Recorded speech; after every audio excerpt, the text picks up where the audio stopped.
레위기 20장 1절에서 16절입니다. 키워드는 죽어야 하는 죄들, 사랑의 요구, 사랑의 방식입니다.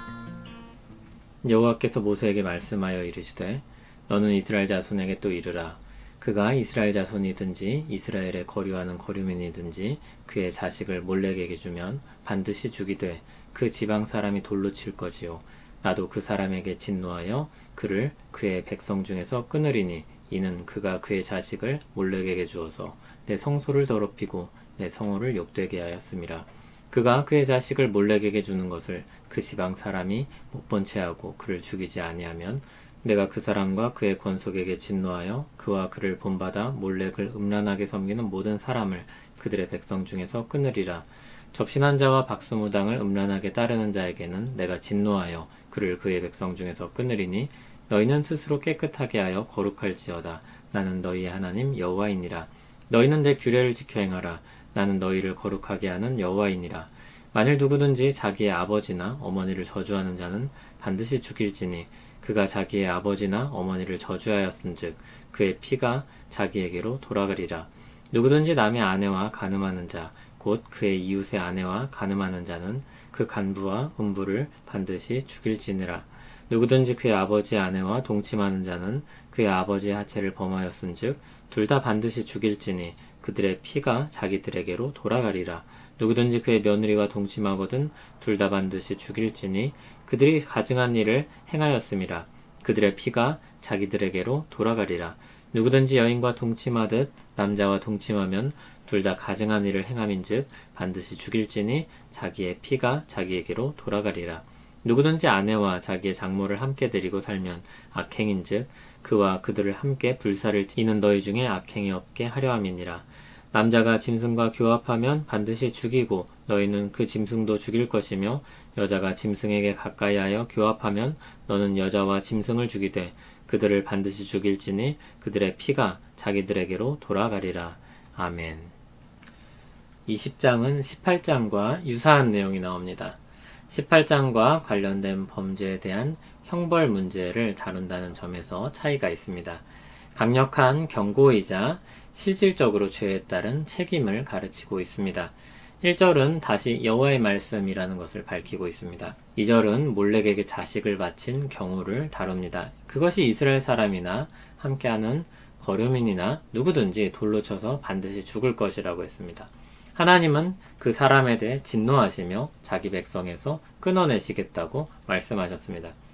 만일 그런 범죄가 있다는 것을 알면서도 사람들이 못 본 채 하고 넘어간다면 하나님은 그 지방 사람들을 벌하시겠다고 했습니다. 이 범죄는 개인의 문제가 아니라 공동체의 문제로 다뤄지고 있습니다. 하나님 백성들의 공동체는 각자만 거룩하게 살면 되는 것이 아니라 공동체 전체가 서로를 돌아보며 함께 살아가는 공동체인 것입니다. 6절엔 접신한 자와 박수무당을 따르는 자들을 말합니다. 몰렉에 대한 경우와 같이 취급됩니다. 하나님 백성은 스스로 깨끗하여 거룩해야 할 책임을 가지고 있습니다. 하나님의 백성이기 때문입니다. 이것을 함께 이뤄가야 합니다. 이를 7절, 8절에서 강조합니다. 9절부터는 누구든지로 시작하면서 범죄와 처벌에 대한 것들을 말합니다.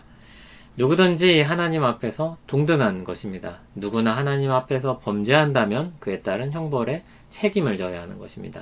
9절은 부모를 저주하는 경우입니다. 10절은 간음하는 자입니다. 11절은 아버지 아내와 동침하는 경우입니다.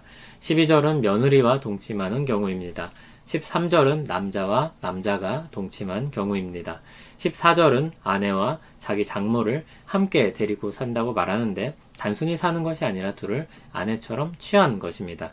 15절, 16절은 짐승과 성적인 관계를 맺은 경우입니다. 이 모두 죽음의 형벌에 해당하는 죄였습니다. 오늘 본문은 크게 두 가지 주제로 묶을 수 있습니다. 종교적인 범죄에 대한 것과 성적인 범죄에 대한 것입니다.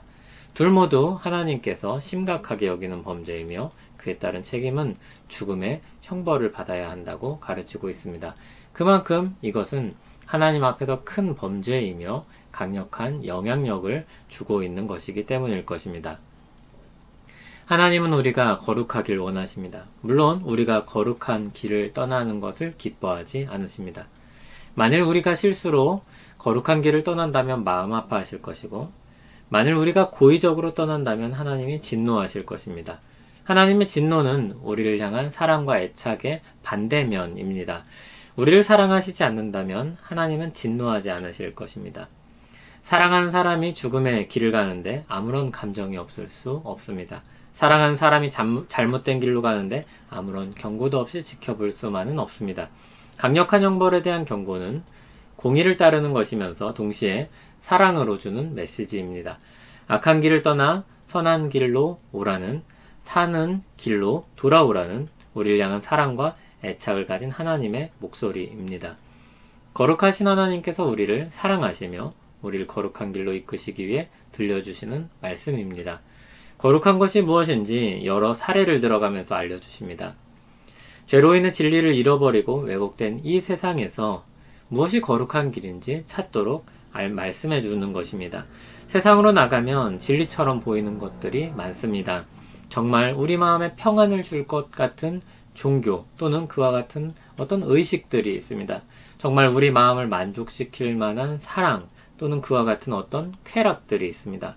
하나님 그 가운데 분명한 선들을 제시하면서 잘못된 것들을 우리로 하여금 구분하게 하십니다. 그리고 거룩한 길로 가게 하십니다. 커피 애호가는 다양한 커피 맛을 구분합니다. 커피와 관련된 전문적인 직업을 가진 것도 아닌데 계속해서 커피에 대해서 알아가고 공부를 하기도 합니다. 그리고 그것을 즐거워합니다.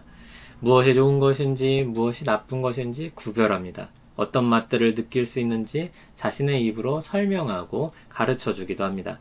커피를 향한 사랑이 그에게 분별력을 키워줍니다. 거룩하신 하나님을 사랑하는 사람이 그와 같습니다. 성경을 읽고 배우는 것, 세상을 분별하려는 마음, 자신을 돌아보고 점검하려는 것, 사랑에서 나오는 것들입니다. 하나님이 제시하신 거룩한 길은 특정한 규칙과 어떤 규정들을 세세하게 지켜나가는 것이 아니라 끊임없이 자신이 사랑하는 하나님에 대해 알아가고 그분의 뜻을 분별하여서 하나님 안에서 이 땅 가운데 살아가고자 하는 것입니다.